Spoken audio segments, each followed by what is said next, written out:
চেষ্টা করবেন সিজনারি সবজিগুলো খাওয়ার জন্য। এগুলো অনেক কিছুতে করা যায়, বড়ই, চালতা ইত্যাদি অনেক কিছুতে করা যায়। এই হচ্ছে বিষয়। তো আমি এটা করলাম, টেস্ট করি। বিসমিল্লাহ।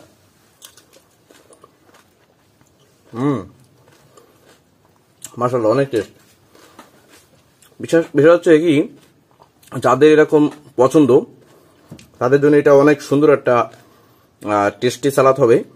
এখানে একটা কথা, এই লেবুটা আপনারা চাইলে এই খোসা বা খোলস নাও দিতে পারেন বা ছাল, তবে দিলে উপকার। তবে একটু তেতো তো লাগতে পারে, কিন্তু ধনেপাতার ফ্লেভার ওটা টের পাওয়া যায়। বিসমিল্লাহির রহমানির রহিম। সম্মানিত দর্শক বন্ধুরা, সবসময় তো কাজের ভিডিও আপনাদেরকে দিই। আজকে দিব আমার একটা ফেভারিট সালাদ রেসিপি বা হেলদি রেসিপি, বা রেসিপি বলতে কি রান্না বাড়া বোঝায়, রেসিপি না আসলে। মানে একটা কয়েকটা উপকরণ বা সবজি মিলে একত্রে খাওয়া, এবং এটা যেটা শরীরের জন্য অনেক বেশি উপকারী, যাদের গ্যাসের সমস্যা খুব কম আছে বা ইত্যাদি, গ্যাসের সমস্যা হবে না। এবং এই ধরনের সবকিছু নিয়ে একটা ভিডিও আজকে আপনাদের উপহার দিচ্ছি। সেটা হচ্ছে যে আমাদের নিত্য প্রয়োজনীয় কিন্তু অনেক ভিটামিন এ থেকে জেড পর্যন্ত, এ টু জেড এক কথায় অনেক কিছু প্রয়োজন হয়। তো এই অনেক কিছু প্রয়োজনের ক্ষেত্রে আমরা কিন্তু সবসময় সবকিছু খাই না অনেকেই, ঠিক আছে, সবাই না, অনেকেই খায় না। তো আজকে আপনাদেরকে যে এটা সিস্টেমটা, খাবারের সিস্টেমটা দেখাবো, এটা দেখলে আপনারা বুঝতে পারবেন আসলে ব্যাপারটা কেমন। যেমন ধরুন এখানে নিয়েছি আমি কি, ধনে শাক, টমেটো, লেবু, রসুন, পেঁয়াজ, গাজর, আরো কিছু উপকরণ পরে মিশ্রিত হবে। তো এইগুলো কিন্তু আসলে শরীরের জন্য অনেক উপকারী। এতে প্রচুর পরিমাণে ভিটামিন সি পাওয়া যাবে। যেমন ধনে শাক, টমেটো, লেবুতে প্রচুর পরিমাণে ভিটামিন সি আছে। অন্যান্য আরো অনেক কিছু আছে, যেমন গাজর ভিটামিন এ সমৃদ্ধ ইত্যাদি। তো আপনারা দেখতে থাকুন, আমি এটাকে প্রসেস করতে থাকি।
তো মোটামুটি সবজিগুলোকে আমি বন্ধুরা কেটে নিলাম।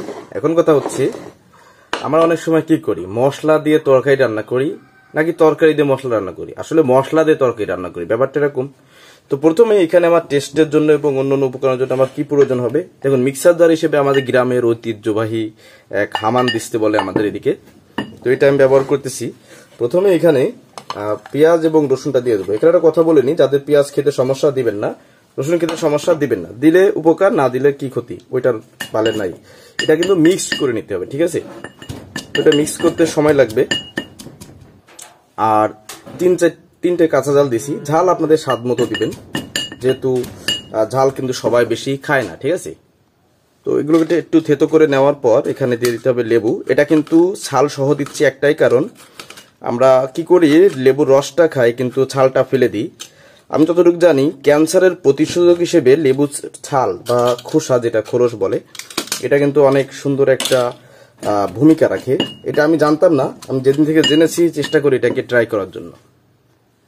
তো এ পর্যায়ে এটাকে থেতো করে নেওয়া হয়ে গেছে। এখন যে গাজরগুলো ছিল, গাজরগুলোকে এর ভিতর দিয়ে দিব।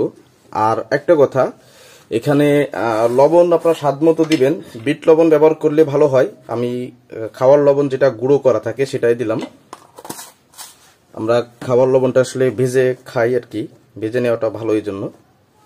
তো এটাকে দিয়ে এখন ছিঁচতে হবে। তো এই কাজটা কিন্তু আপনারা চাইলে ব্লেন্ডারও করতে পারেন, কিন্তু এখন বিষয়টা হচ্ছে আমার তো ব্লেন্ডার নাই। যেহেতু ব্লেন্ডার নাই সেহেতু এটাই গ্রামের একটা বিষয় ভালো। তো আমার এটাতে ছোট হওয়ার কারণে খুব বেশি পরিমাণ না ধরার কারণে আমি এটাকে একটু তেলে বের করে নিচ্ছি। এরপর কারণ যেহেতু আমাদের আরো কিছু উপকরণ রয়েছে এখনো, ব্যাস এটাকে সাইডে রাখি। এখন আমাদের যাবে এখানে হচ্ছে ধনিয়া পাতা। যাদের ধনিয়া পাতা খাওয়ার অভ্যাস নাই, সমস্যা, তারা এটাকে এড়িয়ে যেতে পারেন, আর যাদের সমস্যা নাই তারা বেশি করে খেতে পারেন। তবে একটা জিনিস মাথায় রাখবেন যে আপনাদের যাদের গ্যাসের খুব সমস্যা তারা এই ধনিয়া পাতাটা এড়িয়ে যাবেন। ধনিয়া পাতা কমপ্লিট, এখন যাবে হচ্ছে টমেটো। তো এখন টমেটোর পালা। তো টমেটো কমপ্লিট, টমেটো এবং ধনিয়া দুটোই কমপ্লিট। এখন যেহেতু আমাদের এগুলোকে মিক্স করতে হবে সেহেতু এটাকে এখানে নামিয়ে নিতে হবে।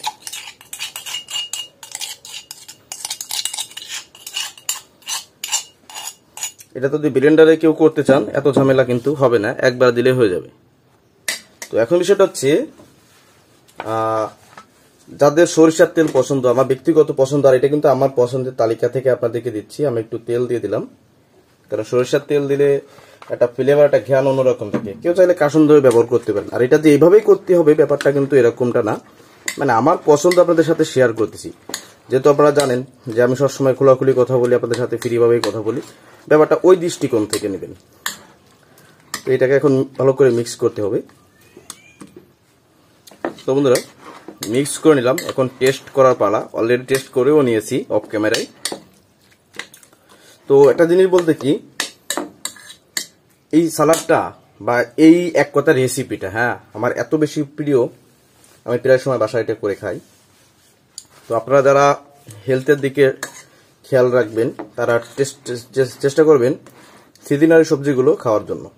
এগুলো অনেক কিছু দিয়ে করা যায়, বড়ই, চালতা ইত্যাদি অনেক কিছু দিয়ে করা যায়, এই হচ্ছে বিষয়। তো আমি এটা করলাম, টেস্ট করি। বিসমিল্লাহ।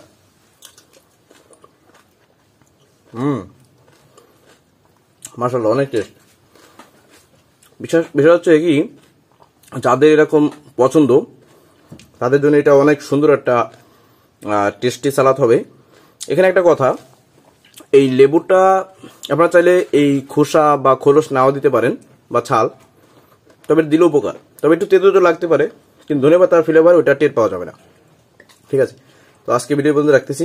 যদি ভালো লাগে আপনারা করে খেয়ে দেখেন, আশা করি মজা লাগবে। আর এখান থেকে কোনো উপকরণ যদি আপনাদের অপছন্দ হয় সেটা বাদ দিবেন, যেমন রসুন, পেঁয়াজ ইত্যাদি। ভালো থাকুন, আল্লাহ হাফিজ।